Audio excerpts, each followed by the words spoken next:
য'ত gas leak হৈছে সেই মাটিতে মোৰ এজনী ছোৱালী বহুৱাই থোৱা আছে, কিন্তু মই পোৱা নাই। এককালীন সাহায্য মুখ্যমন্ত্ৰী, এইটো কেনেকুৱা কথা হ'ব পাৰি? বহুত দূৰত মানে ডিজে চাৰিআলি কিমান দূৰ আমাৰ ঠিকাতে আমি পোৱা নাই।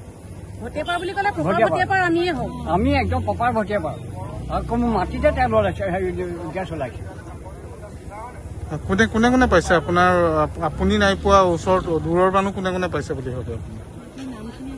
নামটো কলো আৰু বাকী সকলৰ নামটো আমি লিষ্টখনত ভটিয়াপাৰ গেছ নিৰ্গমন কাণ্ডৰ বাবে আমাৰ মাননীয় মুখ্যমন্ত্ৰী হিমন্ত বিশ্ব শৰ্মা ডাঙৰীয়াই যি এককালীন সাহায্য ঘোষণা কৰিছিলে, সেই এককালীন সাহায্য দিয়াৰ ক্ষেত্ৰত আমি যথেষ্ট অনিয়ম দেখিবলৈ পাইছো। আমাৰ ওচৰত যথেষ্ট প্ৰমাণ আছে, কাৰণ আমিও সেই ক্ষতিগ্ৰস্ত এলেকাৰ নিকটৱৰ্তী এলেকাৰে আমি বাসিন্দা। আমাৰ লগত প্ৰায় 16-17টা পৰিয়াল আছে, কিন্তু আমাৰ কাষৰে মানুহে পাইছে, কিন্তু আমি সেই ক্ষতিপূৰণৰ বাবে আমি আজি ক্ষতিপূৰণ নাপালো, আমাৰ নাম নাহিলে। আমি যেতিয়া আমাৰ ডকুমেণ্টছ আমাৰ ৱাৰ্ড মেম্বাৰক দিবলৈ চেষ্টা কৰিছিলো, তেওঁলোকে আমাৰ ডকুমেণ্টছই নাৰাখিলে, তো আপোনালোকক দিব নোৱাৰো বুলি ক'লে।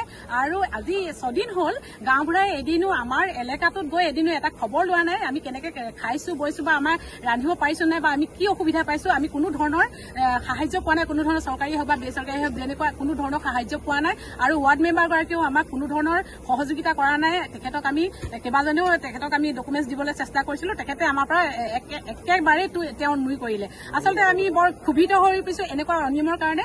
আৰু আমাৰ লগতে এজন আছে, এই তেল খাপটোৰ কাষতে, একেবাৰে কাষতে তেখেতৰ মাটি আছে, তেখেত ক্ষতিগ্ৰস্ত, কিন্তু তেখেতৰ নাম অহা নাই। কিন্তু য'ত গেছ লিক হৈছে সেয়া মোৰ নিজৰ মাটি, মই পোৱা নাই।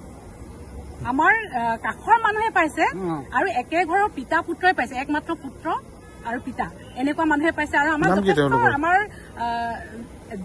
যথেষ্ট দূৰ, আমাৰ গেছটো এনেকুৱা নহয় যে পাইপলাইন ঘৰে ঘৰে সোমাই যাব, সকলোকে এৰি যাব। আমাক অভাৰটেক কৰি গৈ তেওঁলোকৰ ঘৰত পালেগে নেকি? কেনেকে পালে?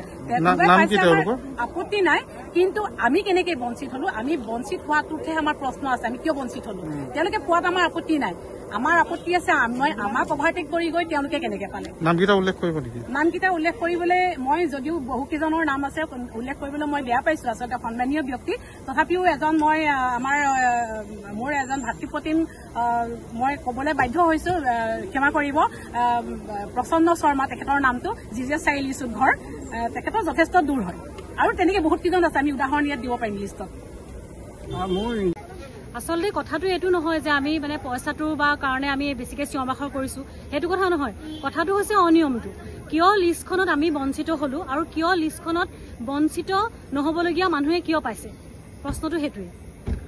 কোনে কোনে পাইছে বুলি ভাবে? আপোনাক কিহৰ কাৰণে আপোনালোক আচলতে এতিয়া আচলতে আমি নামখিনি সদৰি কৰিব বিচৰা নাই। আমাৰ কি কাৰণে আপোনালোক বঞ্চিত হল সেইটোতো এতিয়া আমি নাজানিম, কাৰণ আমি ৱাৰ্ড মেম্বাৰৰ লগত আমি কণ্টেক্টত আছিলো। ৱাৰ্ড মেম্বাৰক আমি ফোনো কৰিছিলো যে এখন লিষ্টত আমি কিয় বঞ্চিত হলো। তেতিয়া ৱাৰ্ড মেম্বাৰে ক'লে যে এখন লিষ্ট, ৱাৰ্ড মেম্বাৰৰ নাম বৰ্ণালী গগৈ। তেতিয়া ৱাৰ্ড মেম্বাৰে কৈছে যে এখন লিষ্ট গাঁওবুঢ়া আৰু কোনোবা মণ্ডলে বনাইছে বা এনেকে কৈছে, আৰু কাগজ দিবলৈ যোৱা হৈছিলে, কাগজখন তেওঁলোকে ৰখা নাই। গতিকে আমিতো সেইটো নাজানিম, গতিকে আমি কিয় বঞ্চিত হলো সেইটো প্ৰশ্নৰ উত্তৰ তেওঁলোকেহে দিব পাৰিব। ঘটনাস্থলীৰ পৰা কিমান দূৰত আপোনালোক? ঘটনাস্থলীৰ পৰা আমাৰ আধা কিলোমিটাৰ ভিতৰত। কিমান দূৰৰ মানুহে পাইছে বুলি আপুনি? এতিয়াতো জিজিএছ চাৰিআলি বুলি কয়, ভটিয়াপাৰ পৰা ধৰক জিজিএছ চাৰিআলি, ভটিয়াপাৰ পৰা বনগাঁও, সেইটোতো 2 কিলোমিটাৰ নহলেও 1.5 কিলোমিটাৰ ভিতৰত মানে হ'ব। আপোনালোকে কি ব্যৱস্থা ল'ব? এতিয়া আমি প্ৰথম পদক্ষেপ এইটোৱে লৈছো, আমি এনেকে আপোনালোকৰ যোগেদি আমি কথাটো জনাব বিচাৰিছো। দ্বিতীয় পদক্ষেপ যদি আমি ইয়াতো একো নহয়, তেতিয়াহ'লে আমি আৰু অকণমান আয়ুক্ত মহোদয়ক আমি মানে লিখিতভাৱে আমি দিবলৈ চেষ্টা কৰিম।